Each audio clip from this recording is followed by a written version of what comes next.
तो मित्रों, भगवान कृष्ण की नगरी में खड़े हैं। वीर रस की बात कमल भाई ने बहुत ज़्यादा कर दी।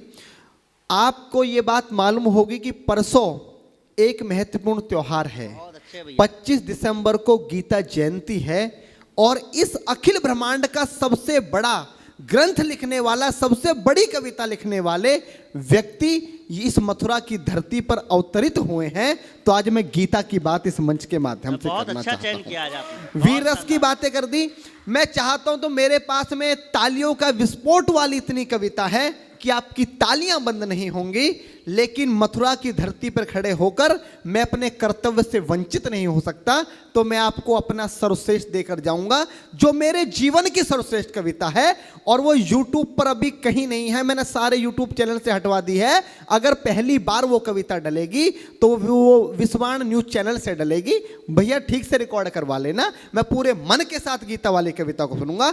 एक बार जोरदार तालियां बजाकर मुझे आदेशित करें, जितना आपका मन करेगा उतनी देर कविता पढ़ूंगा, उससे अलग नहीं करूंगा। बाबूजी आपको चरण स्पर्श करते हुए मैं कविता पाठ शुरू करता हूं। आदरणीय डॉक्टर साहब बैठे हैं, मैंने बहुत सारे अतिथि देखे। चौधरी साहब बैठे हैं, डॉक्टर साहब बैठे हैं। अतिथि आते हैं, दीप जलाते हैं और चले जाते हैं। पहले कवि से लेके अंतिम कवि तक बैठकर कवि सम्मेलन सुनने वाले मैं पूरे जीवन में पहले अतिथि देख रहा हूं। एक बार जोरदार तालियां डॉक्टर अशोक जी के सम्मान में बजाएं। मैं दादा शुरू करता हूं। स्वागत भैया। जब भगवान श्री कृष्ण कौरवों के पास गए तो उन्होंने कहा, अगर आप आधा राज्य नहीं दे सकते तो केवल 5 ग्राम दे दीजिए। और इतना बड़ा हस्तिनापुर का साम्राज्य है, 5 गांव देना कोई बड़ी बात नहीं है। मैं 5 गांवों पर पांडवों को मना लूंगा और इस भीषण विध्वंस को दुर्योधन टाला जा सकता है। पर दुर्योधन ने भगवान श्री कृष्ण को अपमानित करके भगा दिया और बोल दिया कि ग्वाले यहां से भाग जा और उन 5 व्यक्तियों को बता देना कि बिना युद्ध के मैं सुई की नोक बराबर भी जमीन नहीं दूंगा। भगवान ने युधिष्ठिर से आके कहा कि अब तुम्हारे सामने युद्ध ही शेष है, वरना तुम्हारे पास कुछ नहीं बचता। और यहां से पंक्तियां जन्म लेती है। कुरुक्षेत्र का मैदान है, एक तरफ कौरवों की सेना है कमल, एक तरफ पांडवों की सेना है। यहां से कविता जन्म लेती है कि तलवार धनुष। मैं भी बहुत लंबे समय बाद डॉक्टर साहब ये कविता पढ़ रहा हूं। जहां आपका मन करे भैया वहां पर आपका स्नेह प्यार मुझे मिले। मैं भैया शुरू करता हूं। बहुत अच्छे भैया। कि तलवार धनुष और पैदल सैनिक कुरुक्षेत्र में खड़े हुए। एक बिंब बनाता हूं, चित्र बनाता हूं कि तलवार धनुष और पैदल सैनिक कुरुक्षेत्र में खड़े हुए, रक्त पिपासु महारथी एक दूसरे सम्मुख अड़े हुए। कई लाख सेना के सम्मुख पांडव 5 बिचारे थे। एक तरफ थे योद्धा सब, एक तरफ समय के मारे थे। महासमर की प्रतीक्षा में, महासमर की प्रतीक्षा में सारे ताक रहे थे जी। और पार्थ के रथ को स्वयं केशव हाँक रहे थे जी। बहुत बस इतना आपका प्रेम मिलेगा तो मेरा काम चल जाएगा, क्योंकि जो बड़ी कविता होती है वो तालियों की मोहताज नहीं होती। कि और पार्थ के रथ को स्वयं केशव हाँक रहे थे जी। रणभूमि के सभी नजारे देखने में कुछ खास लगे। माधव ने अर्जुन को देखा, अर्जुन उन्हें उदास लगे। कुरुक्षेत्र का महासमर एक पल में तभी सजा डाला। 5 जन्य उठा कृष्ण ने मुख से लगा बजा डाला। हुआ शंखनाद जैसे ही सबका गर्जन शुरू हुआ। रक्त बिखरना हुआ शुरू और सबका मर्दन शुरू हुआ। कहा कृष्ण ने उठ पार्थ, कहा कृष्ण ने उठ पार्थ और एक आंख को मीच जरा, गांडी पर रख बाणों को, पिरतिंचा को खींच जरा। और आज दिखा दे रणभूमि में, आज दिखा दे रणभूमि में योद्धा की तासीर। यहाँ इस धरती पर कोई नहीं अर्जुन के जैसा वीर। यहाँ इस धरती पर कोई नहीं अर्जुन के जैसा वीर। यहाँ सुनी बात माधव की तो अर्जुन का चेहरा उतर गया। सुनी बात माधव की तो अर्जुन का चेहरा उतर गया। एक धनुर्धारी की विद्या मानो चूहा उतर गया। बोले पार्थ सुनो का ना, बोले पार्थ सुनो का ना, जितने ये सम्मुख खड़े हुए हैं हम तो इनसे सीख सीख कर सारे भाई बड़े हुए हैं। इधर खड़े बाबा भीष्म ने मुझको गोद खिलाया है। गुरु द्रोण ने धनुष बाण का सारा ज्ञान सिखाया है। सभी भाई पर प्यार लुटाया कुंती मात हमारी ने, कमी कोई नहीं छोड़ी थी प्रभु माता गांधारी ने। ये जितने गुरुजन खड़े हुए हैं सभी पूजने लायक हैं। माना दुर्योधन दुशासन थोड़े से नालायक हैं। मैं अपराध क्षमा करता हूं, अरे मैं अपराध क्षमा करता हूं। बेशक हम ही छोटे हैं, ये जैसे भी हैं आखिर माधव सब ताऊ के बेटे हैं। बहुत बहुत आभार कि जैसे भी हैं।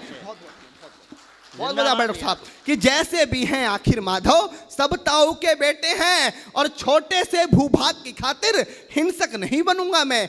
इंद्रप्रस्थ के इतने बड़े राज्य को एक धर्म से भटका हुआ योद्धा अर्जुन एक जमीन का टुकड़ा बताता है और भगवान से कहता है कि छोटे से भूभाग की खातिर हिंसक नहीं बनूंगा मैं, छोटे से भूभाग की खातिर हिंसक नहीं बनूंगा मैं, स्वर्ण ताकर अपने कुल का विध्वंसक नहीं बनूंगा मैं। अरे खून सने हाथों को होता राजभोग अधिकार नहीं, परिवार मारकर गद्दी मिले तो सिंहासन स्वीकार नहीं, परिवार मारकर गद्दी मिले तो सिंहासन स्वीकार नहीं। और रथ पर बैठ गया अर्जुन, रथ पर बैठ गया अर्जुन, मुंह माधव से मोड़ दिया, रथ पर बैठ गया अर्जुन, मुंह माधव से मोड़ दिया, आंखों में आंसू भरकर गांडीव हाथ से छोड़ दिया। बहुत जिंदाबाद दिया। आंखों में आंसू भरकर गांडीव हाथ से छोड़ दिया। गांडीव हाथ से जब छूटा माधव भी कुछ अकुलाए थे। भगवान ने सोचा कि इसने तो बेइज्जती करा दी, इससे अच्छा तो मैं शंखनाद नहीं करता, पर भगवान अपनी बेइज्जती कभी स्वीकार नहीं करते कि गांडीव हाथ से जब छूटा माधव भी कुछ अकुलाए थे। शिष्ट पार्थ पर गर्व हुआ, मन ही मन हर्षाए थे। भगवान ने सोचा इसका सब कुछ जा रहा है, लेकिन यह भी परिवार की बात कर रहा है, संस्कार की बात कर रहा है, तो कहीं ना कहीं मेरे संस्कार हैं कि गांडीव हाथ से जब छूटा माधव भी कुछ अकुलाए थे। शिष्य पार्थ पर गर्व हुआ, मन ही मन मुस्काए थे। मन में सोच लिया अर्जुन की बुद्धि ना सड़ने दूंगा, समर भूमि में पार्थ को कमजोर नहीं पड़ने दूंगा। धर्म बचाने की खातिर एक नव अभियान शुरू हुआ। उसके बाद जगत गुरु का गीता ज्ञान शुरू हुआ, उसके बाद जगत गुरु का गीता ज्ञान शुरू हुआ। एक नजर में एक नजर में एक नजर में एक नजर में रणभूमि के कनकन डोल गए माधव। टकटकी बांधकर देखा अर्जुन, एकदम बोल गए माधव, पार्थ मुझे पहले बतलाते, ए पार्थ मुझे पहले बतलाते, मैं संवाद नहीं करता। पार्थ मुझे पहले बतलाते, मैं संवाद नहीं करता। तुम सारे भाइयों की खातिर कोई विवाद नहीं करता। पांचाली के तन पर लिपटी साड़ी खींच रहे थे वो, दोषी वो भी उतने ही हैं जबड़ा भींच रहे थे जो। घर की इज्जत तड़प रही, कोई दो टूक नहीं बोले। पौत्र बहू को नगन देखकर गंगा पुत्र नहीं खोले। तुम कायर बनकर बैठे हो, ये पार्थ बड़ी बेशर्मी है। संबंध उन्हीं से निभा रहे जो लोग यहाँ अधर्मी है। हे पांडु के पुत्र, अरे हे पांडु के पुत्र, धर्म का कैसा कर्ज उतारा है। अरे शोले होने थे आंखों में पर बहती जलधारा है। शोले होने थे आंखों में, शोले होने थे आंखों में, शोले होने थे आंखों में, शोले थे होने आंखों में, शोले होने थे आंखों में पर बहती जलधारा है। और गांडीव उठाने में पार्थ, गांडीव उठाने में पार्थ जितनी भी देर यहां होगी, गांडीव उठाने में पार्थ जितनी भी देर यहां होगी, इंद्रप्रस्थ के राजभवन में उतनी अंधेर वहां होगी। वाह, आभार। कविता को समझने वाले लोग बैठे हैं, कम लोग अगर कविता समझने वाले हों तो कवि की सार्थकता होती है। गांडीव उठाने में पार्थ जितनी देर यहां होगी, इंद्रप्रस्थ के राजभवन में उतनी अंधेर वहां होगी। इंद्रप्रस्थ के राजभवन में अधर्म धर्म की गहराई में खुद को नाप रहा अर्जुन, अधर्म धर्म की गहराई में खुद को नाप रहा अर्जुन। अश्रुधार फिर तेज हुई और थरथर कांप रहा अर्जुन।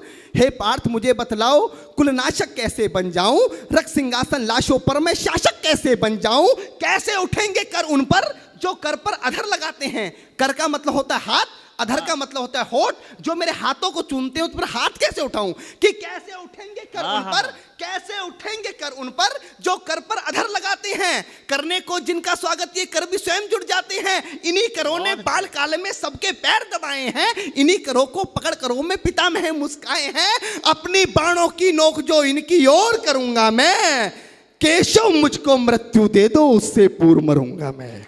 केशव मुझको मृत्यु दे दो उससे पूर्व मरूंगा मैं। बाद युद्ध के मुझे ना कुछ भी पास दिखाई देता है। माधव इस रणभूमि में बस नाश दिखाई देता है। जिंदाबाद।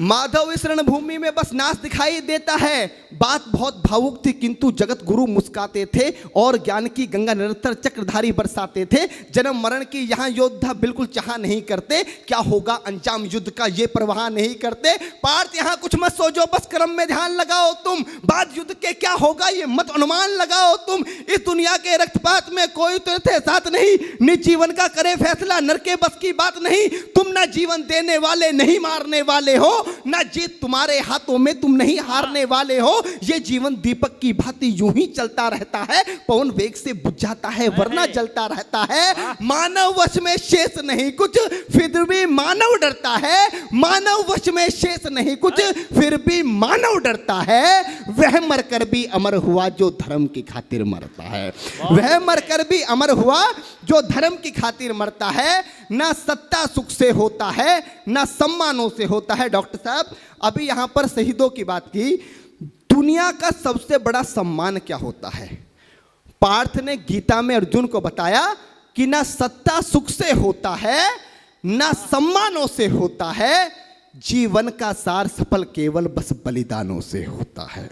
जीवन का सार सफल बेहद बस बलिदानों से होता है और देहदान योद्धा ही करते हैं। जब हमारे सेना के जवान पुलिस के जवान अपनी शहादत देते हैं तो उनको झंडे में लपेट कर लाया जाता है, ये सबसे बड़ा सम्मान है। वही पंक्तियां माधव ने कहा कि ना सत्ता सुख से होता है ना सम्मानों से होता है। मेरे जीवन की डॉक्टर साहब सर्वश्रेष्ठ पंक्तियां दे रहा हूं अपने जीवन की कि ना सत्ता सुख से होता है ना सम्मानों से होता है, जीवन का सार सफल केवल बस बलिदानों से होता है। और देहदान योद्धा ही करते हैं, देहदान योद्धा ही करते हैं, ना कोई दूजा जाता है। देहदान योद्धा ही करते हैं ना कोई दूजा जाता है। रणभूमि में वीर मरे तो शव भी पूजा जाता है।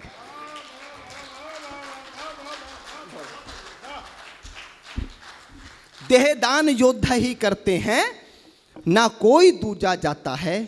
रणभूमि में वीर मरे तो शव भी पूजा जाता है। और योद्धा की प्रवृत्ति जैसे खोटे शस्त्र बदलती है। कविता की एक सर्वश्रेष्ठ पंक्तियां देता हूं क्योंकि गीता में भगवान कृष्ण बताना क्या चाह रहे थे कि योद्धा की प्रवृत्ति जैसे कमल बैठ कि योद्धा की प्रवृत्ति जैसे खोटे शस्त्र बदलती है। पंक्ति पर आपका ध्यान चाहूंगा कि योद्धा की प्रवृत्ति जैसे खोटे शस्त्र बदलती है, वैसे मानव की दिव्य आत्मा दैहिक वस्त्र बदलती है। बहुत अच्छी बात, बहुत बढ़िया। वैसे मानव की दिव्य आत्मा दैहिक वस्त्र बदलती है। ये मान और सम्मान बताओ, जीवन के अपमान बताओ। उसके बाद अर्जुन कहता है कि ये मान और सम्मान बताओ, जीवन के अपमान बताओ। जीवन मृत्यु क्या है माधव, रण में जीवन दान बताओ। काम क्रोध की बात कही तो मुझको उत्तम काम बताओ। अरे खुद को ईश्वर कहते हो तो जल्दी अपना नाम बताओ, खुद को ईश्वर कहते हो तो जल्दी अपना नाम बताओ। इतना सुनते ही माधव का धीरज पूरा डोल गया। तीन लोक का स्वामी फिर बेहद गुस्से में बोल गया, अरे कान खोलकर सुनो पार्थ, मैं ही त्रेता का राम हूं। कान खोलकर सुनो पार्थ, मैं ही त्रेता का राम हूं।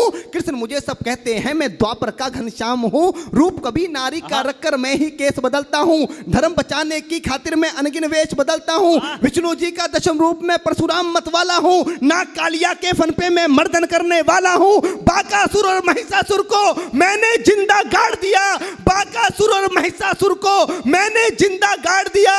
नरसिंह बनकर धर्म की खातिर हिरण्यकश्यप फाड़ दिया, नरसिंह बनकर धर्म की खातिर हिरण्यकश्यप फाड़ दिया।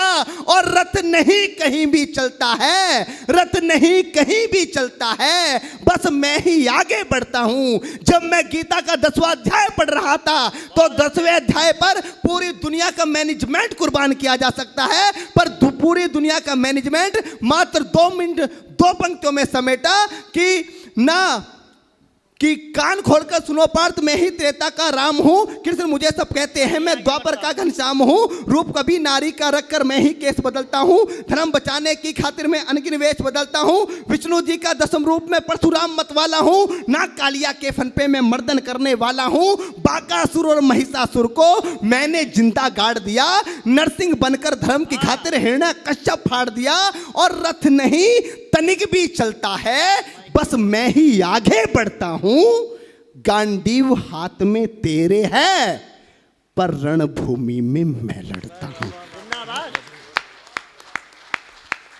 कि रथ नहीं तनिक भी चलता है, बस मैं ही आगे बढ़ता हूं, गांडीव हाथ में तेरे है, पर रणभूमि में मैं लड़ता हूं। जैसे ही मेरे माधव का कद थोड़ा सा बड़ा हुआ, सहमा सहमा सा था अर्जुन एकदम रस से खड़ा हुआ, माँ गीता के ज्ञान का सीधा हृदय पर प्रहार हुआ, मृत्यु के आलिंगन हेतु फिर अर्जुन तैयार हुआ, मृत्यु के आलिंगन हेतु फिर अर्जुन तैयार हुआ, कि जितने यहाँ अधर्मी हैं चुन चुन कर उन्हें सजा दूंगा, इतना रक्त बहाऊंगा धरती की प्यास बुझा दूंगा। जिधर बाण चले पार्थ के सब पीछे हट जाते थे, रणभूमि के कोने कोने लाशों से पट जाते थे, धर्मराज के शीश के ऊपर राज मुकुट की छाया थी, भगवान ने युद्ध जितवा दिया, युधिष्ठिर का राज अभिषेक हुआ।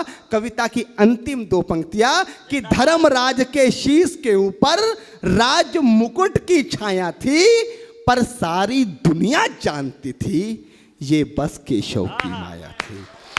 कि धर्मराज के शीश के ऊपर राज मुकुट की छाया थी, पर सारी दुनिया जानती थी ये बस केशव की माया थी। और धर्म किया स्थापित जिसने, धर्म किया स्थापित जिसने, दाता दया निधान की जय, हाथ उठाकर सारे बोलो चक्रधारी भगवान की जय। जिंदाबाद। वाह वाह।